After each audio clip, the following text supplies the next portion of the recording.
Plus qu'une église du XIIIe siècle, Notre-Dame de l'Assomption est surtout un des joyaux du gothique royal dans la région.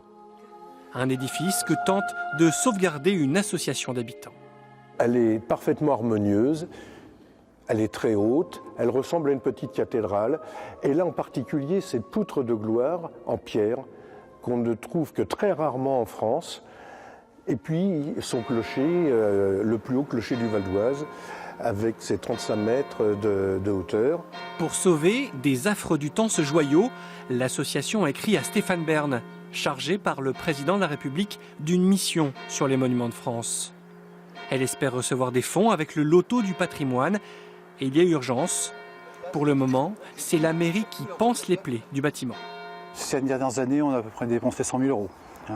Ah ouais. Ouais, donc c'est à peu près 15 000 euros par an qu'on doit mettre pour l'entretien de l'église. On entretient, mais on ne rénove pas. Voilà. Pour rénover, ça sera un budget de plusieurs millions d'euros. Hein, pour refaire complètement remettre complètement en état cette église, la nettoyer complètement, etc. Car Champagne-sur-Oise n'est pas la seule commune à espérer la manne de cette loterie du patrimoine. Mais ici, il y a un enjeu d'image.